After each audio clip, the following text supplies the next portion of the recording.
I don't have many big plans myself this week for gardening, apart from keeping on top of the grass, which seems to still be growing despite the cold temperatures. It's that time for making those chunky vegetable soups and nice roast dinners and stews to keep you warm. So let's just see what I have available in this garden to harvest in November to give us something to warm ourselves up a bit on these cold days. And I promise later on in the video that I will harvest this loofah and we can see together whether there is any sponge inside there. The first thing I'm going to start with are these swedes. I do keep saying that I'm going to get these picked and just get them processed and put in the freezer, but I have to say we're running out of freezer space at the moment. I need to have a day canning those tomatoes and then I'll have some more space back. So I am just going to take what I need, and there's a pretty big one around the back here. If we look under here, look at that one there. It's a bit of a funky shape, but that's the first thing for our winter chunky vegetable soup menu. Look at that swede. Amazing. And I don't think I'm going to stop there. I think I'm going to take this one as well. Oh, look at that one again. A few little nibbles there on the skin, which I'm assuming is going to be from slugs, but that's a perfect swede apart from that. Look at that.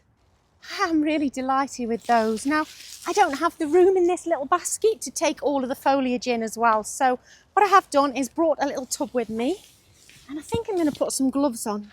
I don't want my hands to start chapping because they get really cold and wet over winter. So put these spare leaves in, and I will just take the leaves off these and some of the roots.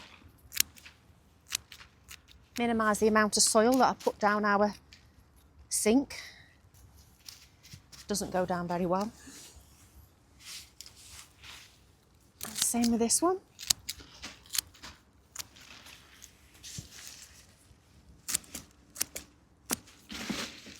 Oh, it's brilliant, isn't it? When you see them cut down like that as well. They seem to somehow look even bigger now there's no foliage on the top of them. Absolutely thrilled with those. What a great start.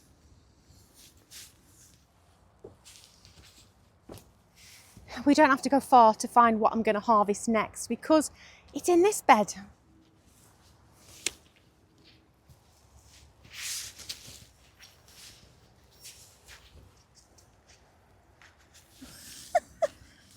Wow, look at the size of this cabbage. This is absolutely brilliant.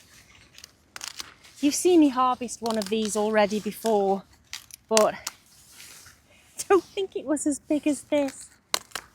A very good friend of mine bought me a nice paring knife for my birthday, but unfortunately I've left it in the house and I haven't got it with me. So I can't just cut this off. So I am going to have to just try and pull it up, because I think it's going to need some loppers to cut through that. Look at the size of the stem. Now I'm hoping there's not too much damage inside of here, because we do know that slugs do like to get in here. But part of checking for whether there's any slugs means that I will be taking this in the house and I will be soaking it in a bowl of salty water. But I just can't believe how solid it is. Savoy cabbage, another November harvest. Right, I found a pair of secateurs, so I've got something that I can cut it with, hopefully, if they'll go through it. That's how thick the stem is. Oh, I don't think they will, you know. Oh my life, this is really hard. Oh, but at least I can fit that in the basket now. I'm really, really pleased with that. Just having a look in the rest of the bed, and has to be said, these red cabbages have most definitely been decimated by slugs in the last month. I mean, look at the state of that. That's horrendous. Some of them, like this one here, has yet to heart up, but a couple of them have got not a bad sized head on them. And you know what? This slug damage is only going to get worse, isn't it? So I think just snap these leaves off here. When we look at what's left, I think I'm going to take that. Because red cabbage, yeah, there's a slug on it there. That's definitely a winter warming vegetable on a plate, isn't it? And I think I'm going to take this one as well, because This one looks to have been equally slug ravaged. I'm going to have to take quite a few of the outer leaves off this. Oh gosh, it's a right family of slugs in it there.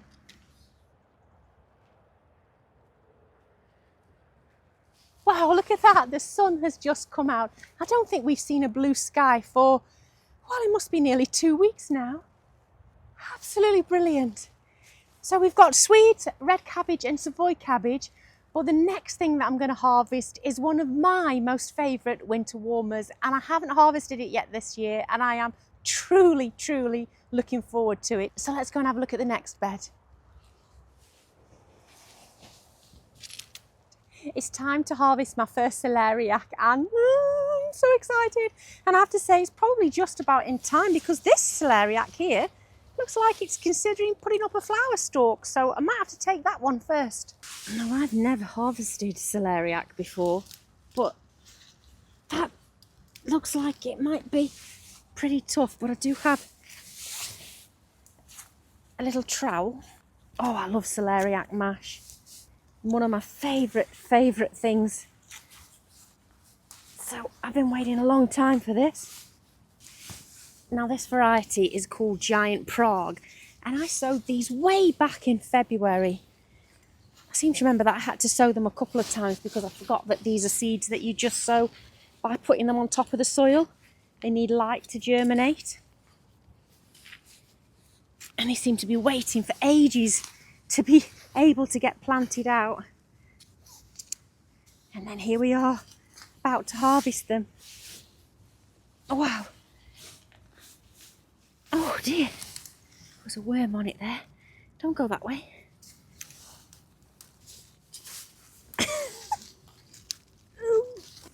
Oh. Oh. I don't know how much of this is celeriac in here and how much is just soil, but it's so heavy. That's ridiculous. Let's try and clean it up a bit. I love them, they're so gnarly. Look at the roots on that. Let's give it a good shake.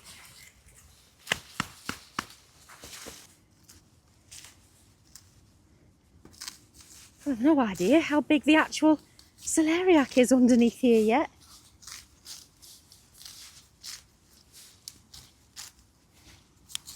Right. I think that's the celeriac now. Oh, celeriac mash, celeriac soup. Yes, coming for it.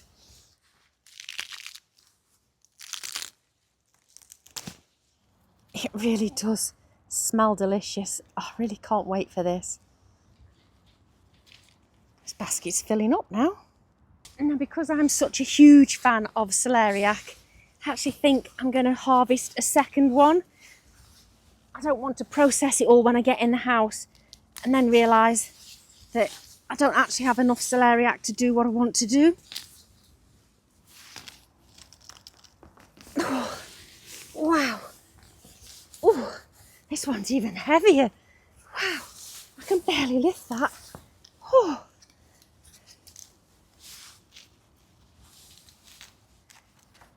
Just put all this back in the hole a little bit. Now, if we're thinking about another one of the staple winter vegetables to have with your stews, casseroles and soups and things, it's got to be the carrot, hasn't it? The humble carrot. And I'm hoping that I've still got some decent carrots in these boxes here. Now, there's going to be some smaller ones because they weren't spaced far enough apart, and that's ideal. The smaller ones can go straight into the stews and the larger ones can be saved to have on roast dinners. So let's just see what we've got in here. It's a nice little bunch of carrots. Oh, wow, look at them. Let's see what else we have here. Oh, there's a big one there. Wow, look at the size of that one. That just goes to show how big they should be if you thin them properly. I could not be more thrilled with those. never disappoints. I absolutely love harvesting carrots. And what I also have in this bed still are a few spring onions. Wow. Look at them. Oh, I'm pleased with them. Actually, these aren't spring onions. These are silver skins, pickling onions. That'll delight Duncan. He absolutely loves anything pickled. I don't particularly like pickled things. I'm pickled enough in my own mind. Thrilled with them. I was actually asked recently if we'd become self-sufficient in anything this year. And do you know what? I think I'm self-sufficient in carrots, because the amount of carrots that I've still got to harvest, the amount that I've already got processed and in the freezer, which are delicious to cook from the freezer, I think I'm going to have enough till next year. I can't fit all of these in the basket, but I can't stop picking them. Look at them. This variety in this bed is Amsterdam forcing. As you can see, I got a little bit carried away and ended up harvesting all of them. And the reason for that was I suddenly had this thought that what if the rats came back because I'd disturbed them and they could then smell carrots? So I figured it was probably safer, whilst there's such a good harvest here, to get them all in now. I've got 3 more left to harvest and I have high hopes that these are going to be absolute whoppers. So I thought that we should harvest these ones together. Look at the size of the top of this one.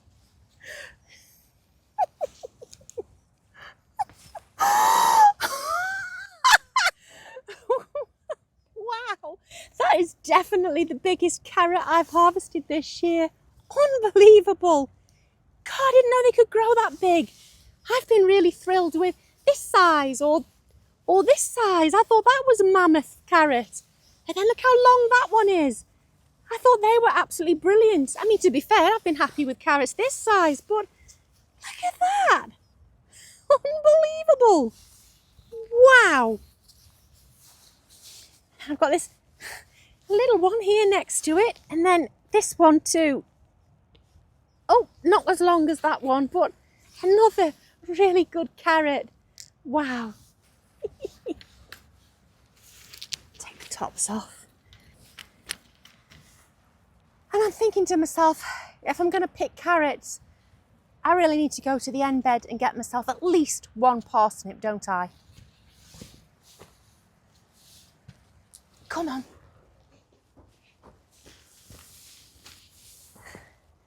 Right, which one are we going to try? I have 4 types of parsnips in here. I've got Tender and True, Gladiator, Victor and White Gem.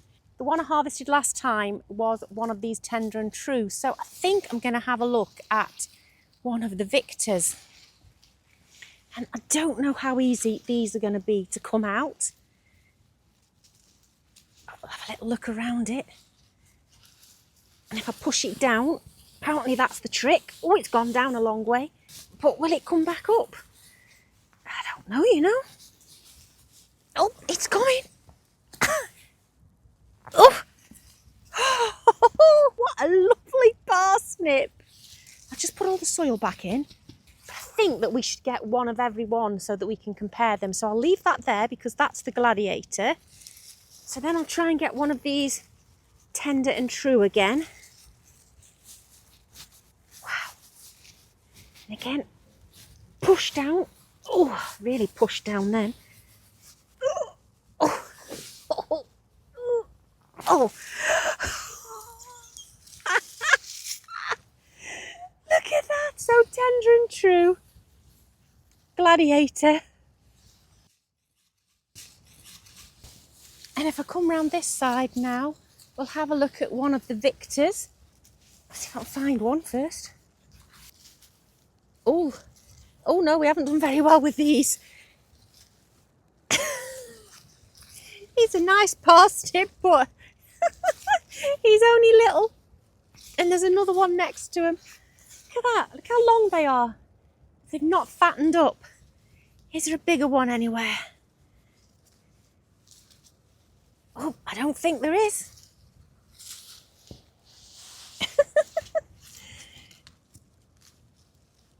Oh, I might have just found one here. Let's just see if I've got a slightly bigger one. Push down. Pull up. Oh. Oh, now that's a bit better, isn't it? Definitely not the same though as the Gladiator and the Tender and True. Now they're going to taste delicious anyway, regardless, but they're certainly nothing like these other two, are they? I come to the very end here. This is the white gem. Oh, it's so much easier if you push it down. And wow, there's another lovely parsnip. Oh, and there's one next to it as well. This one feels even bigger. Oh, wow. Oh, oh, look at that. Absolutely brilliant. Wow.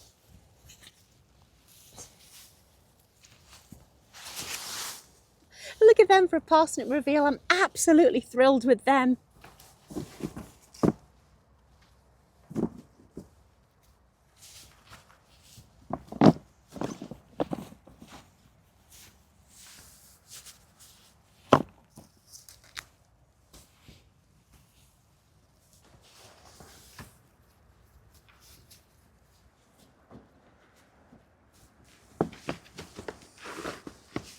I almost forgot the most vital ingredient to add to this basket of veg. I can't believe I nearly forgot this one. But that's because this vegetable is actually in the greenhouse.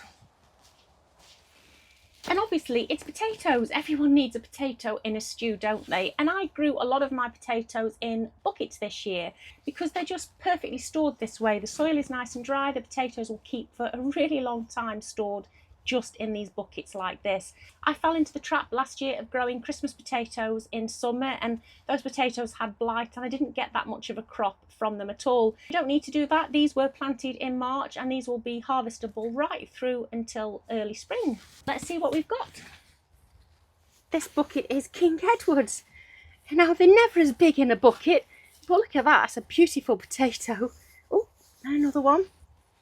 And the great thing about buckets is you just take in what you need and leave the rest behind. Oh, there's another one. Oh, wow. Right, I think that'll do. Just pat the soil back down around the ones that are remaining and that'll keep them nice and insulated until I need them. And I'll add these few to the basket.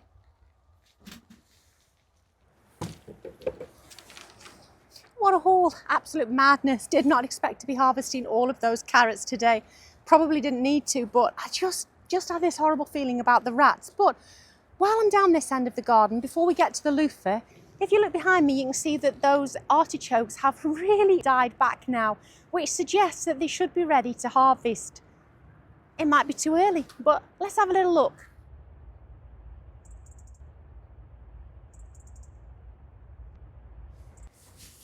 Now I know absolutely nothing about growing artichokes. This is my first time, and this variety that I've grown is one called Dwarf. And these are supposed to have red tubers, and I don't know whether I just pull it.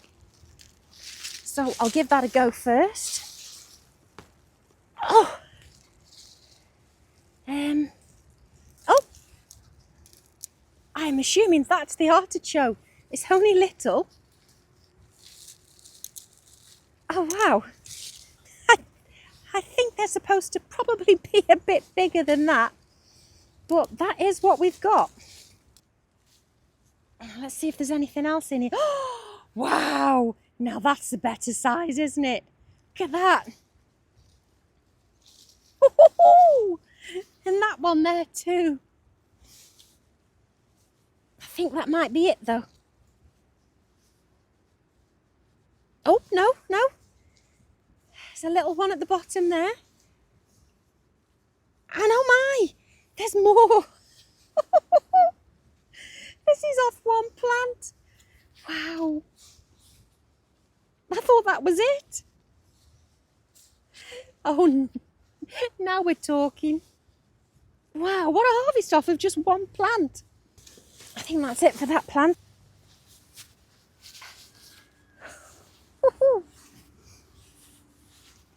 That's not a bad return, is it? really pleased with that. Really pleased. Now obviously I realise that artichokes carry their own health risk when you're trying to eat them, so I'm going to go steady with it, and I also am going to be sending some of these tubers to Kerry from Dog on the Plot because she's asked if she can have some as well. It's not a bad haul at all. Right, I promise you we'd have a look at a loofah. Let's go and get one. Now can I just say my fringe is really annoying me. So pick up these scissors, and excuse me for not looking at you, but I am looking at what I'm doing. Oh no, they're not working. They don't want to cut my fringe. I don't think that's any better. Note to self, cut fringe before you put a woolly hat on again. Anyway, serious. It's 10 months since I've sown these, and I feel really nervous about the idea of harvesting this one. But I really do think it's time. Oh, it doesn't want to cut.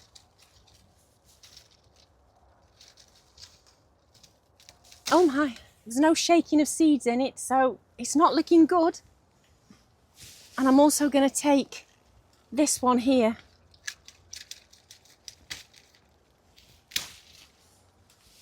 And this one behind as well. Right, we'll take them back to the table. I'm not holding out much hope. As you can see, that doesn't look like a loofah that's dying back and ripening. That looks like a loofah that's rotting. So, moment of truth is upon us. I'm not entirely certain what we're supposed to do with these, but seeing as it's splitting a bit at the bottom... Oh, there's a sponge! I see a sponge. I don't know whether it's a rotten sponge, but I see a sponge. Oh my God, there is a sponge. That is definitely a sponge. It's going a bit rotten, but it is a sponge.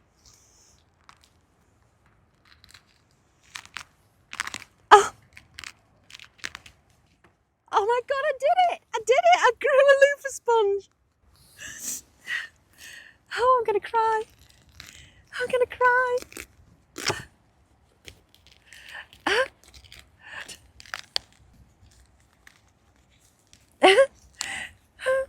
I think I am gonna cry.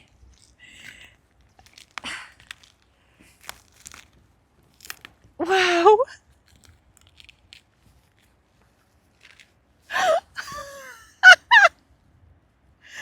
I did it, and I can just see through it here that there are some black seeds in here.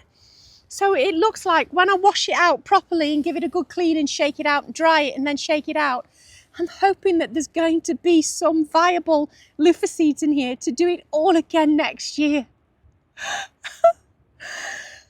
Oh my, I feel quite overwhelmed.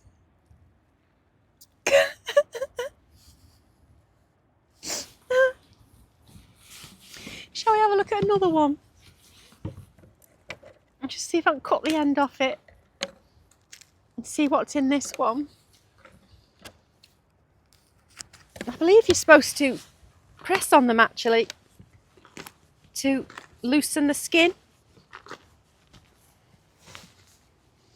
So let's see if that's worked. Oh, this one's definitely a bit wetter. But there's a sponge!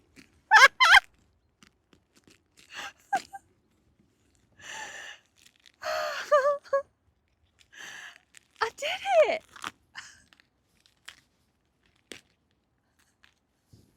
I grew loofahs with a terrible summer in Staffordshire. Wow. Wow, wow. Just wow.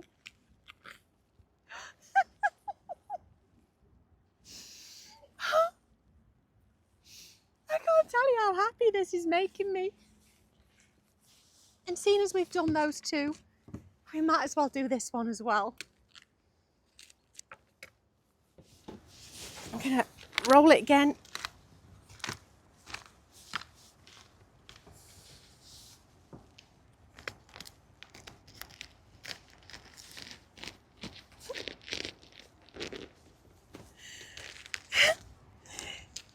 Oh, wow.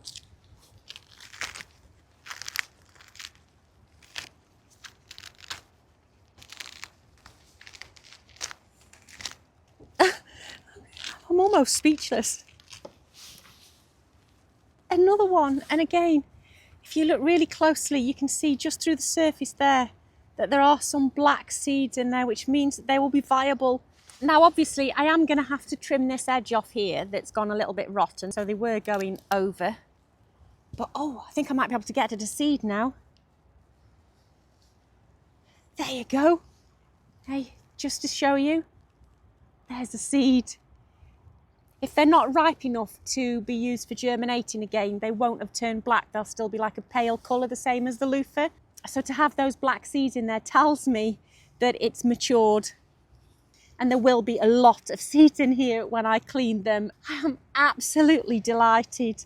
That is a major success for me, and it's something that's been keeping us in suspense for months and months.